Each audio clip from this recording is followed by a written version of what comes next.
Bismillahirrahmanirrahim. Assalamualaikum warahmatullahi wabarakatuh. Alhamdulillahirabbil alamin. Asyhadu an la ilaha illallah, asyhadu anna Muhammadan abduhu wa rasuluh, la nabiyya wa la rasula ba'dah. Alhamdulillah, kembali kita lanjutkan pelajaran fikih Islam dengan buku panduan yang kita gunakan adalah Matan Abi Syuja,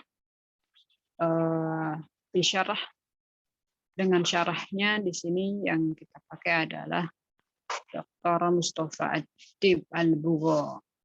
Baik, nabda. Bismillahirrahmanirrahim. Laqad darasna fil madi 'anil wudu.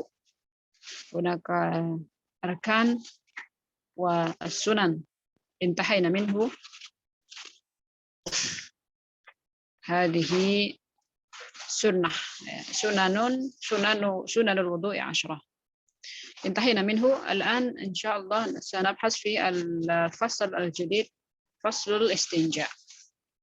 طيب، افتحنا صفحة 19 halaman 19, bisa disiapkan.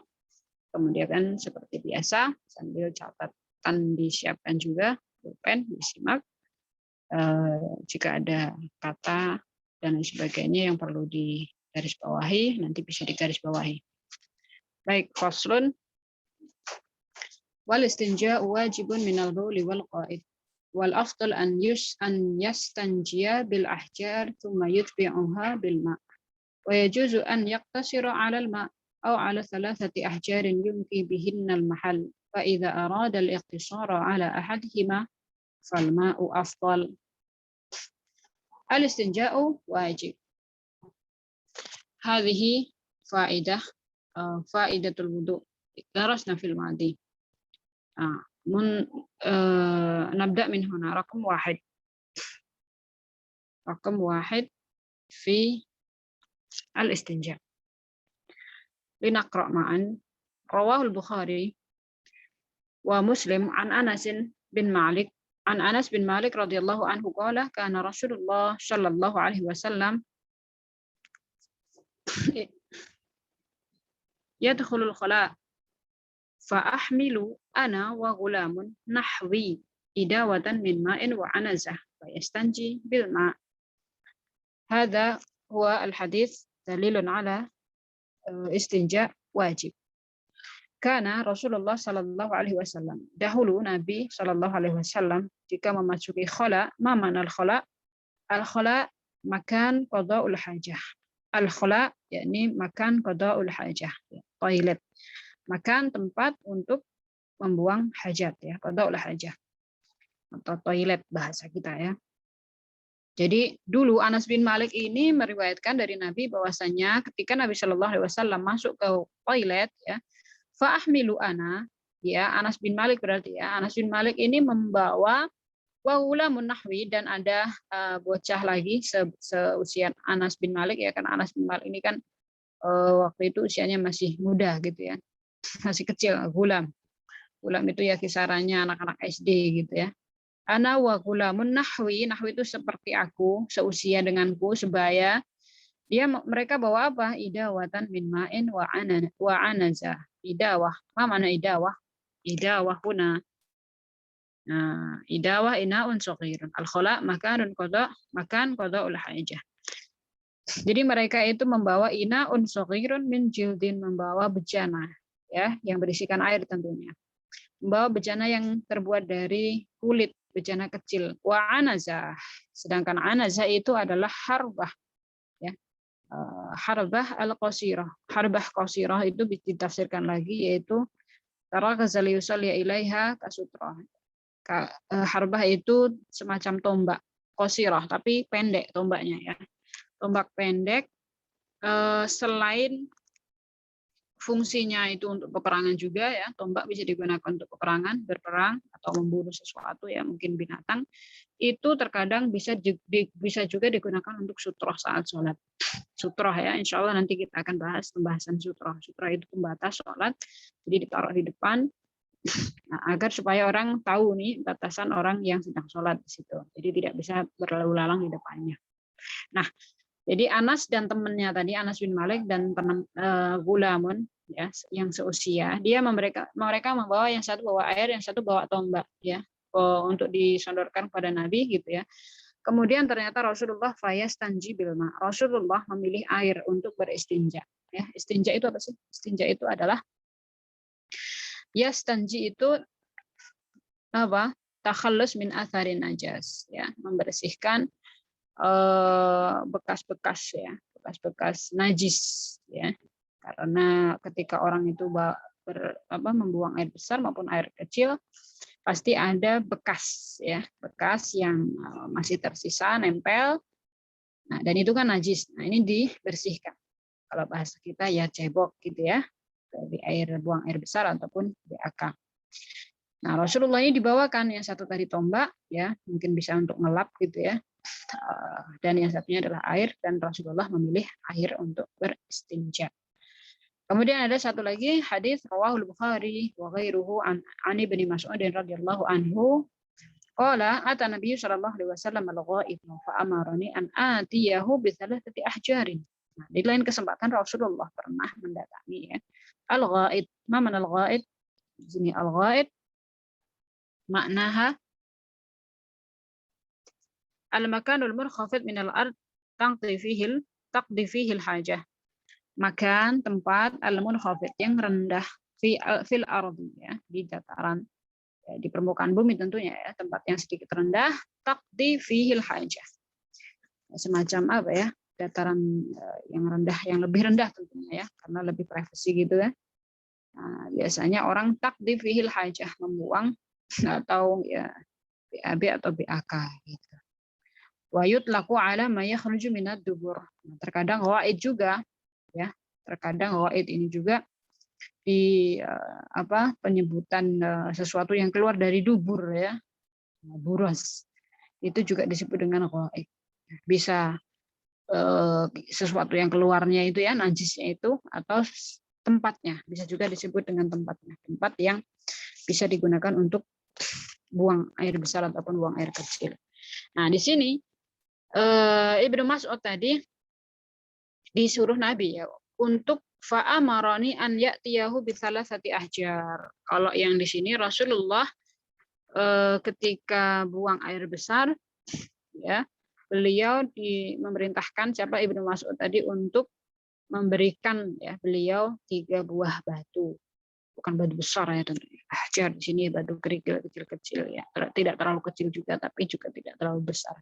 Kira-kira bisa digunakan untuk istijmar gitu. Istijmar itu cebok bisa menggunakan dengan benda ya. Kalau di sini bendanya adalah batu kecil kerikil.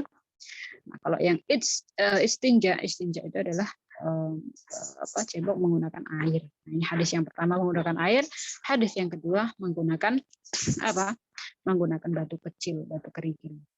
Nah, ada lagi hadis berikutnya, rawahu Abu Dawud wa ghairuhu an Aisyah radhiyallahu anha anna Rasulullah sallallahu alaihi wasallam qala idza dhahaba ahadukum ila al-ghaib.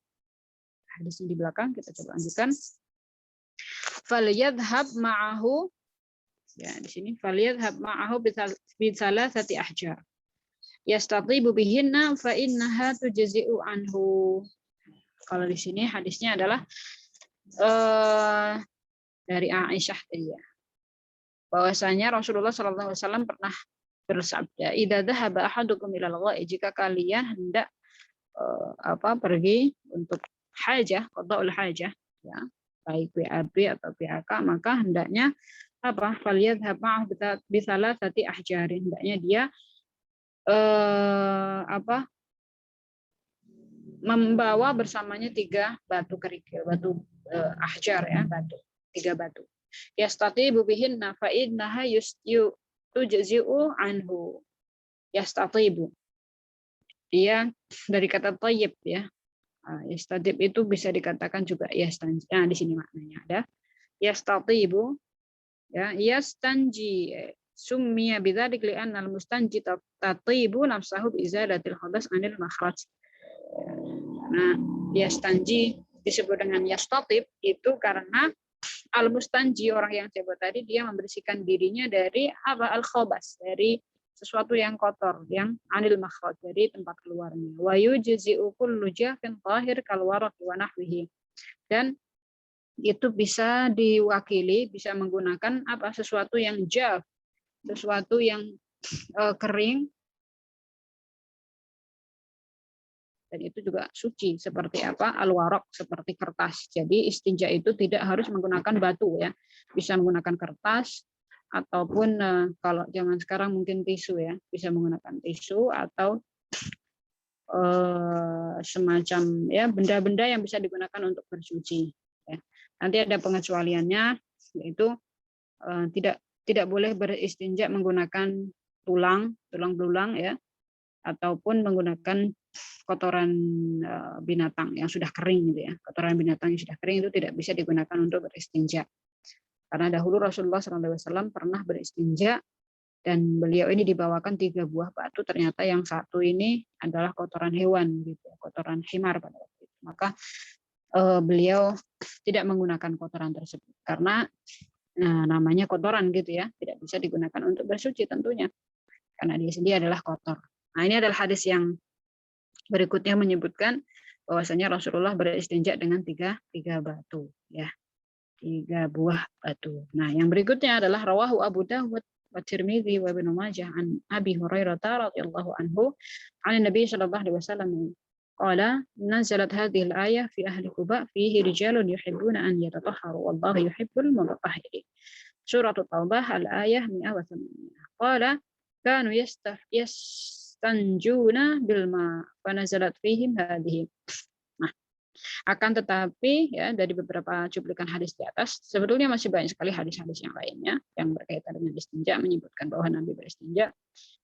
3 hadis yang di atas tadi mewakili Rasulullah pernah beristinja menggunakan air dan Rasulullah juga pernah beristinja menggunakan batu. Sedikitnya adalah 3 batu. Nah, yang paling utama, yang paling afdal itu adalah menggunakan air kan gitu ya.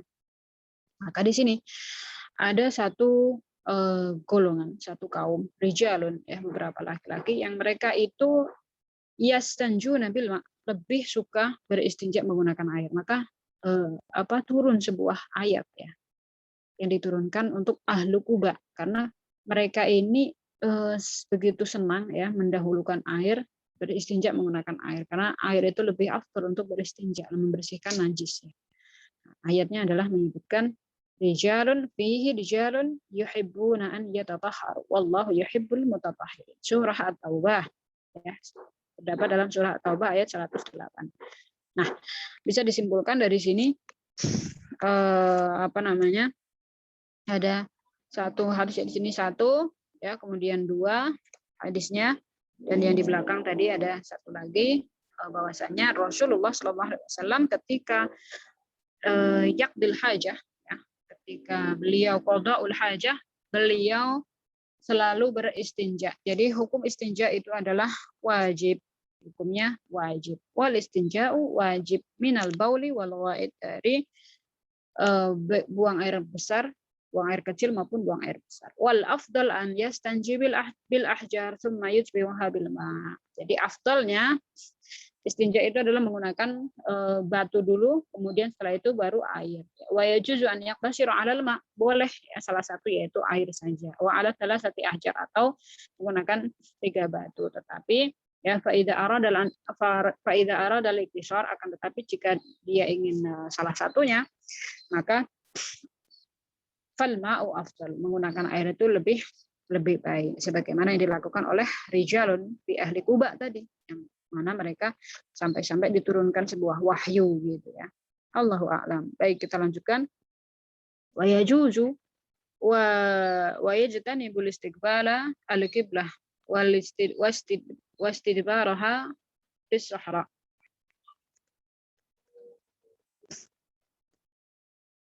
Kemudian yajtanib istiqbal al-qiblah wastidbaraha bis sahra.